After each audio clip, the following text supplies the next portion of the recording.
मेरे प्यारे बच्चों, आई होप कि आप सब अच्छे होंगे, लॉकडाउन का पालन करते होंगे, अपने आसपास स्वच्छता रखते होंगे। आइए हम सब कक्षा 11वीं के गणित विषय के अंतर्गत पहला अध्याय जो समुच्चय है इसके ऊपर हम लोगों ने कुछ चर्चा किया है। उसी के अंतर्गत आज हम लोग देखेंगे कि समुच्चय को निरूपण करने की कौन कौन विधियां हैं। तो समुच्चय निरूपण करने की दो विधियां हैं। पहला रोस्टर या सारणी रूप, या इसी को सारणी विधि या रोस्टर विधि भी कहते हैं। दूसरा है समुच्चय निर्माण विधि या समुच्चय निर्माण रूप। इसके पहले हम लोग समुच्चय को गणितीय रूप में निरूपण करने का एक संकेत प्रदर्शित किए थे, जिसमें कैपिटल लेटर लेफ्ट साइड में और स्मॉल लेटर राइट साइड में मझोले कोष्ठक के अंतर हम लोग लिख सकते हैं। यहाँ कोई भी नाम भी हो सकता है, अक्षर भी हो सकता है, अंक भी हो सकता है, कोई भी संकेत हो सकता है। कामा के अंदर हम लोग लिखते हैं। तो आइए देखते हैं रोस्टर रूप या सारणी रूप क्या है। जैसे हम लोग एक सेट लिखते हैं, कैपिटल एक्स एक सेट है, सेट एक्स। इसके सदस्य हैं ए ई आई ओ यू, जो देखने से लग रहे हैं अंग्रेजी वर्णमाला के ये स्वरों का सेट है। इसी को हम लोग, ये तो हो गया रोस्टर रूप या सारणी रूप। सारणी का मतलब होता है टेबल। टेबल रूप का मतलब होता है जिसमें एलिमेंट दिखाई देते हों, जिसके सदस्य या डाटा दिखाई देते हों। इसी को हम लोग सारणी रूप कहते हैं। दूसरा है समुच्चय निर्माण विधि या निर्माण रूप। इसको लिखने का क्या तरीका है? समुच्चय का नाम तो वही होगा, capital letter X Y Z A B C D, कुछ भी लिख सकते हैं। मझोले कोष्ठक के अंदर कोई स्मॉल लेटर का सिंबल ले लेते हैं, जैसे एक्स, और कोलन लगा देते हैं, और इसके आगे फिर एक्स को हम लोग दर्शाते हैं। एक्स सच दैट एक्स अंग्रेजी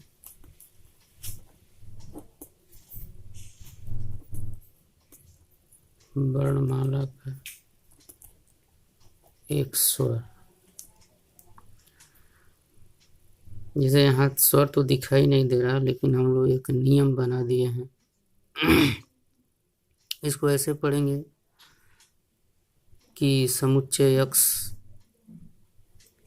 के सभी सदस्यों का समूह है या संग्रह है। तो इसको पढ़ेंगे एक्स सच दैट एक्स अंग्रेजी वर्णमाला का एक स्वर है। ये जो कोलन लगा है इसको हम लोग इंग्लिश में पढ़ते हैं सच दैट। इसको हिंदी में कहेंगे जैसा कि। इसका शाब्दिक अर्थ है एक्स समुच्चय का एक सदस्य है और उसका गुण क्या है? सच दैट, मतलब जैसा कि एक्स अंग्रेजी वर्णमाला का एक स्वर है, यानी सभी स्वरों का ये सेट बनेगा। एक्स जिसमें क्या है, संकेत में इसका गुण प्रदर्शित कर दिया गया है। एक्स अंग्रेजी वर्णमाला का एक स्वर है। आइए देखते हैं इसको और भी लिखते हैं। Set A equal to N such that N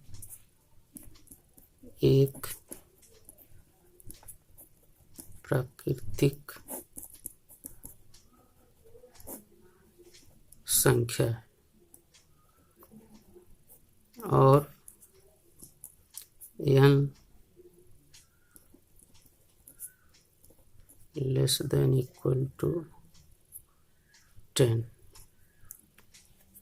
इसको ऐसे पढ़ते हैं 1 less than equal to n less than equal to 10। यानी n एक प्राकृतिक संख्या है और वो कैसा उसका रूप होगा, यानी वो कहाँ तक लिया जाएगा, तो वो n 1 और 1 से बड़ा होगा और 10 और 10 से छोटा होगा। जैसे हम लोग इसके पहले देखे थे, छोटा का चिन्ह, बड़ा का चिन्ह, और ये तो हम लोग बराबर जानते ही हैं। इसी को थोड़ा सा चेंज करके लिखा गया है। छोटा का नीचे एक और लाइन खींचा गया है। इसको पढ़ते हैं लेस देन इक्वल टू, यानी छोटा या बराबर। उसी तरह इसको पढ़ते हैं, ये तो बड़ा का चिन्ह है, लेकिन नीचे जब एक और लाइन खींच देते हैं तो इसको कहते हैं ग्रेटर देन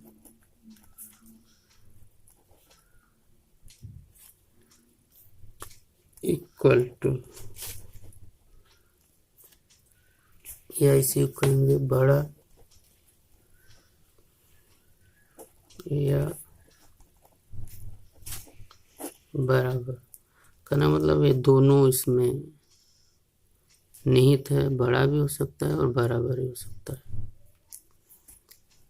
अभी हम लोग जो संकेत लिखे हैं इसको देखते हैं।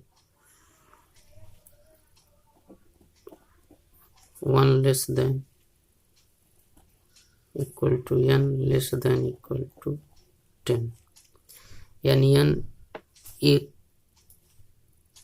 जो है 1 से बड़ा होगा और बराबर होगा, और 10 से छोटा होगा और बराबर होगा। तो 1 के बराबर होगा तो 1 होगा, और कहाँ तक जाएगा, 10 तक जाएगा। तो 2 3 4 5 6 7 8 9 10। तो 10 जो है 10 के बराबर भी है और 10 से छोटे हैं सब। 1 जो है 1 के बराबर भी है और 1 से सब बड़े हैं। तो इस तरह के इसमें संकेत प्रयोग किए जाते हैं। कहने का मतलब रोस्टर विधि जो है ये जब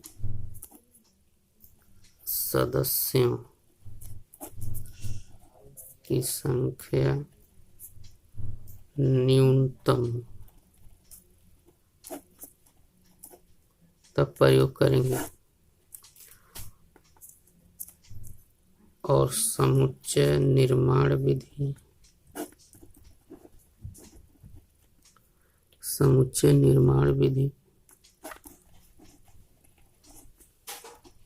जब सदस्यों की संख्या अधिक हो। कहने का मतलब जब 2 4 10 5 सदस्य होंगे तब तो लिखना आसान है, लेकिन जब 10 20 50 100 होंगे तो लिखना कठिन होगा। जैसे इसको 1 से 100 तक अगर सदस्यों को लिखना है तो समय लगेगा, लेकिन इसको ऐसे लिख सकते हैं 1 लेस देन इक्वल टू 100, बस इतना ही लिखना पड़ेगा। तो रोस्टर विधि और समुच्चय निर्माण विधि अपने अनुसार जब हमको जैसा ज़रूरत लगेगा, जब सदस्यों की संख्या ज़्यादा होगी तो हम लोग समुच्चय निर्माण विधि का प्रयोग करेंगे। जब 2 4 10 सदस्य होंगे तो सारणी विधि आसान होगी। तो इस तरह हम लोग समुच्चय निरूपण की दोनों विधियों को समझे हैं। इसको आप लोग पढ़ें और इस पर अपना समस्या कमेंट के माध्यम से शेयर करें। अधिक से अधिक जानकारी शेयर करें, जो भी समस्या है हम लोगों तक पहुंचाएं। पूरा विद्यालय परिवार आपके समस्याओं का समाधान करने के लिए तत्पर है। धन्यवाद।